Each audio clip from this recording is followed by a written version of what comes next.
really. I had a phone call after the New York Times article, and it was from the editor, and he said, "Randy, what y'all doing down there is God's work." And I thought, that's pretty good. And but anyway, you came 2 years ago, a little over 2 years ago, and it was sort of an impromptu visit. It was unique. My sporting goods guy had told me about you. You spoke to his Sunday school class over in Franklin somewhere, and he said he was about running for governor. He said, "I think you want to hear from him. I want to visit." So he was sort of responsible for connecting to get this done, and you came. And I know we talked about your program with the Lee Company, welders and training them, the Men of Valor, I think it was the YCAP program for at-risk kids. You remember it? You got a good memory. I do. Everything else may be gone, but you know, it's for at-risk kids, and you got them in school and so forth. And we talked about all that, and but the history of this place is really unique, and it all happens right here in this little hallway. This is the most productive hallway in the world. Very small, very narrow, but it's all about them right there, the students. It's all that's matters. That's what, for all of us in life. But it's been a very great thing, a unique experience. 4,000 have come through here. And on my first basketball team back in '98, a young man was here, and he went and served his country, got his degree, and my phone rung. And he said, "Mr. Randy," he said, "I got my degree." I said, "I know that." He said, "You remember what you told me?" And I said, "What did I tell you?" He said, "You told me I got the degree, I had a job." So I hired him, and he's been here ever since, and he's up in juvenile court.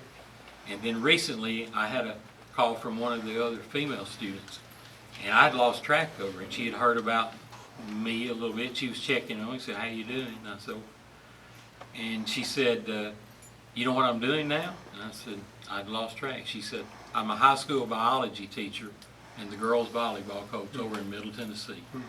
So the uniqueness of the success stories, we could go on and on. But for me and all of them, it's never been about me. It's about them and all the staff. But when you were here, right after you left, I got diagnosed with an incurable liver disease. And in this spring, you know, I told Mr. Patrick and Mr. John, I said, "I'm not feeling good today." And that later that evening, right less than 100 yards from where we stand, the helicopter flew me to Vanderbilt. And I remember looking down as we flew over this narrow hallway, and I said, "I may never see it again." And you know, it's where we spent 25 years of our life.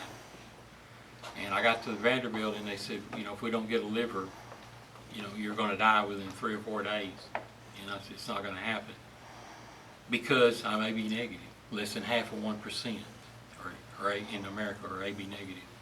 But nonetheless, 2 days later, they came in and said, "We have a liver." And I remember when I woke up through surgery, and all the doctors that had been treating me knew about Carroll Academy. They'd read the New York Times and ESPN, and he said, "I guess God's got a little more for you to do." But it's never been about that. It's about them and the staff and Judge Logan and all these people. I do believe in my heart that we're doing God's work here.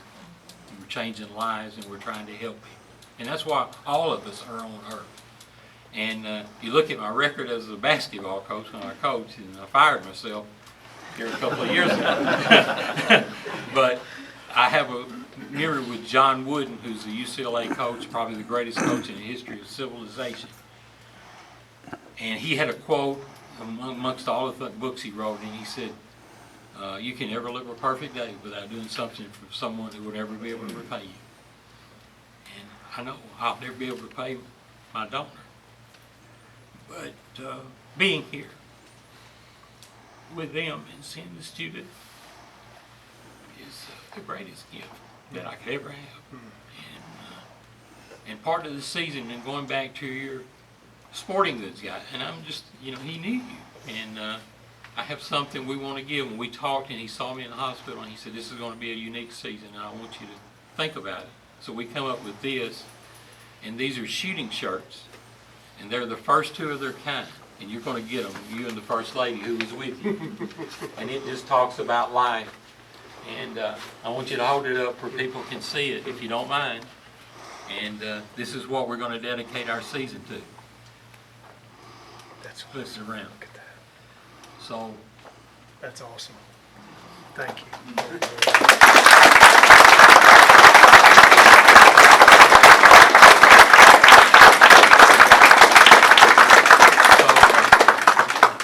we thank you from the bottom of our heart for coming, and I've got Judge Logan, and I'm going to turn it over to him, and then if you would speak to these children, the reason we're all here. That's right. And we want to continue to be here for the next 25 years, even after, Patrick, he says he's going to be working when he's 100.